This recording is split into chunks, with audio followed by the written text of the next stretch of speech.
The idea, we talked about the idea of the gift of the masculine being to liberate love, and the gift of the feminine to the masculine is to liberate consciousness. And because it did not feel like the right time, just so you know, that experience of having your consciousness totally liberated, you do not need a feminine human being to do that. Maybe some of you picked that up. So you have her, like the great she. So the intention for this morning is we're both going to be training your awareness and liberating it at the same time. So this ought to be, if you let it, an incredibly nourishing experience. Now, I'm just going to kind of stand there and let her in. I'm going to have us, do some qigong and open the body so we could receive more.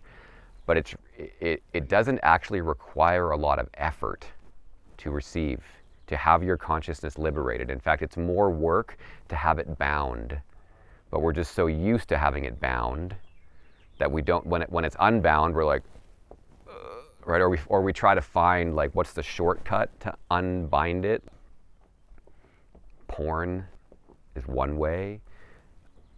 Scrolling. I know how to scroll and go down rabbit holes. I'm not immune to that shit either. I like to go down YouTube rabbit holes.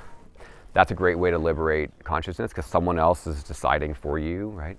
And then the other possibility is you go, even if you're in a terrible hotel room in the middle of Duluth, Minnesota in the winter, which I've done, you could go to the window and look out at the chaos she's creating with the blizzard and the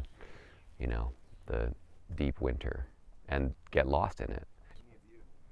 The thing that is especially intoxicating about her is that she doesn't need anything from you. What she's wanting from you is to pay attention, to be there, to be present, to be aware, and to receive her. But receiving is not, that's the thing most of us suck at. Right? I don't know how many times I've been up the mountain that I live under, running, hiking, riding a bike, just totally fucking oblivious to the absolute beauty that is happening around me. Right? I'm guessing some of you have had that experience, maybe. Or you've got a podcast in and you're looking at your phone while walking through the woods, right?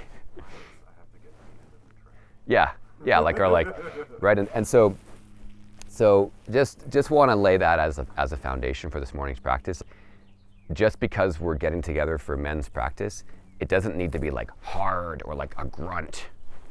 That's kind of how it occurs, especially if you've been doing this kind of work for a while. It's masculine practice.